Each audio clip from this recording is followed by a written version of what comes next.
भारत में कोरोना की सूरत हाल के हवाले से भारत में कोरोना की सूरत हाल बेकाबू होती जा रही है। गुज़िश्ता 24 घंटों के दौरान 3,19,400 से ज़ायद अफराद में वायरस की तशख़ीस हुई, जबकि मज़ीद 2,764 अमवात भी हो चुकी हैं। तो इस वक्त सूरत हाल है क्या और कैसे इसको मैनेज किया जा रहा है? दिल्ली में मौजूद भारत की मरूफ सहाफ़ी गौर मेहर कौर हमारे साथ इसको मौजूद हैं, उनसे हम जान लेते हैं। गौर जी, बहुत शुक्रिया, पहले तो आपने वक्त दिया और इन टेस्टिंग टाइम्स में पाकिस्तान और मेरे बिहाफ पे हम आपके साथ सॉलिडेरिटी दिखाते हैं और इज़हार यकजहती करते हैं कि इस मुश्किल वक्त में हम आपके साथ हैं। जी, बहुत बहुत शुक्रिया आपका। और मैं जानती हूँ कि हर पाकिस्तानी जो ये बात कहता है दिल से कहता है, और ये हमारे लिए मैं ये आपसे कहना चाहती हूँ आपके प्लेटफॉर्म के जरिए औरों से भी, नाज़रीन से भी मुखातिब हूँ कि we don't take this lightly और ये बात हम याद रखेंगे। जी जी, बिल्कुल बिल्कुल जी। गौर जी, अब आगे बढ़ते हैं और ये बताइएगा कि अब तशवीशनाक सूरत हाल है, 2 लाख के करीब अमवात हो चुकी हैं। भारत दूसरे नंबर पर इस वक्त अमवात के हवाले से केसेस बहुत बढ़ रहे हैं। आपको बेसिक वजह क्या दिखाई देती है? क्या ऐसी रीज़न हुई कि भारत में केसेस इस हद तक बढ़ गए? जी, अगर मैं मुख्तसर तौर पे आपको बताऊं तो मेरे ख्याल से मोटे तौर पे 3 वजूहात हैं। एक तो ये कि ये जो वायरस है, हम जानते हैं कि बड़ा, अगर वायरस का भी एक मिजाज होता है, एक फितरत होती है, तो कोविड का जो वायरस है वो बड़ा शातिर किस्म का वायरस है, ये म्यूटेट भी करता है। तो ये हमारी हुकूमत को, जो हमारी सरकार है, उनको ये प्रिएम्प्ट करना चाहिए था। They should have seen it coming जिसे कहते हैं, क्योंकि एक जो वेरिएंट है इसका, खास तौर पे जिसे इंडियन वेरिएंट भी कहा जा रहा है, वो खास तौर पे जो है बड़ा उसने कहर बर्पा किया है। तो एक तो ये वेरिएंट वाली जो बात है इस वायरस में जो खास तौर पे है। अलावा इसके, क्योंकि एक बात मैं और जोड़ती चलूं जहां तक वेरिएंट की बात है कि जीनोम सीक्वेंसिंग होनी चाहिए थी ट्रैक करने के लिए, जो नहीं की गई बाकायदा।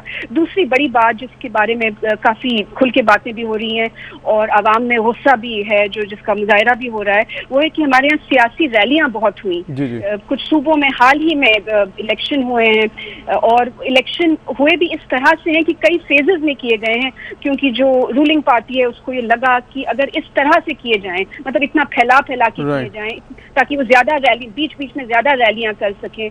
तो इस वजह एक तो हुए हैं जो कि होने ही नहीं चाहिए थे, और जिस तरह से हुए हैं जिसमें रूलिंग पार्टी को लगा, यानी बीजेपी को लगा कि उस तरह से उनके जीतने के चांसेस ज्यादा हैं, तो जिस तरह से हुए हैं जाहिर है उसकी वजह से भी फैला है।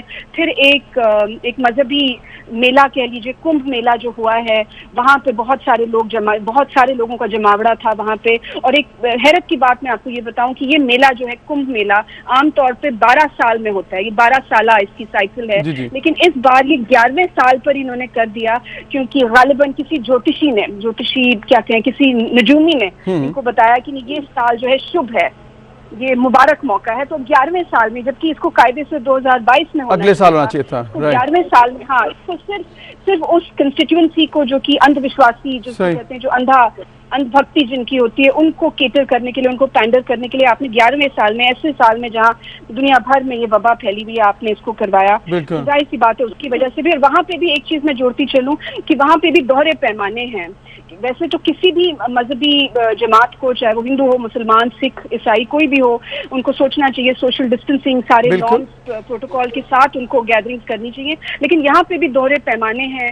तबलीगी जमात थी हमारे यहाँ, उनकी एक गैदरिंग हुई थी, नहीं होनी चाहिए थी जिस तरह से उन्होंने की, लेकिन उनके नंबर, उनकी तादाद काफी कम थी, लेकिन उन्हें बदनाम काफी किया गया। लेकिन कुंभ मेले में तादाद कहीं ज्यादा है, लेकिन क्योंकि वो अकलियत और अक्सरियत वाली बात जो है, माइनॉरिटी और माइनॉरिटी कम्युनिटी, इसका मतलब है कि आपको ऐसे लग रहा है कि थोड़ी सी अवेयरनेस की मसला था, या स्ट्रिक्टनेस नहीं थी, या फिर कोई मौसर इक़दाम करने में गवर्नमेंट ने कुछ सुस्ती दिखा दी? जी जी, बिल्कुल। तीसरी बात यही है, एक तो वेरिएंट की बात, दूसरी सियासी रैलीज और ये मजहबी ये जो मेला हुआ, कुंभ मेला, और तीसरी बात है सुस्ती, जो सरकारी रद्द अमल है उसमें सुस्ती। क्योंकि हिंदुस्तान, तो देखिए एक बात मैं और कहना चाहूंगी कि हिंदुस्तान का यहाँ पे हारना, इस जंग को, कोविड के खिलाफ जंग को हारना, एक तरह से दुनिया पे भी असरअंदाज होगा, क्योंकि हिंदुस्तान दुनिया का सबसे बड़ा वैक्सीन मैन्युफैक्चरर है और दवाइयां भी हम बहुत बनाते हैं। बल्कि बहैसियत एक हिंदुस्तानी मुझे फख्र है इस बात पे कि कि अफ्रीका में जो एड्स का एपिडेमिक था वो हिंदुस्तानी दवाइयों की वजह से बचा है, मतलब वो रुका है। तो एक वो दौर भी था हिंदुस्तान में जब हम इस तरह के काम किया करते थे, दिखावा कम करते थे, करते ज्यादा थे, और अफ्रीका के जो हमारे भाई बहन हैं अब भी हमारे शुक्रगुजार हैं इसके लिए। लेकिन इस वक्त ऐसी सियासत खेली जा रही है हिंदुस्तान में कि भक्ति है जो कुछ वोटर्स की, इस तरह से कोट अनकोट भक्ति, जो ये कह रहे हैं कि ये जो हो रहा है इस वक्त, जो सुस्ती दिखाई है हमारी बीजेपी सरकार ने, वो बीजेपी सरकार की सुस्ती नहीं है, वो तो 70 साल में हमने कुछ नहीं किया, कोई हमारा सिस्टम ही नहीं था, इसलिए ये सब हो रहा है। तो इस तरह का माहौल यहाँ पे हिंदुस्तान में इस वक्त है।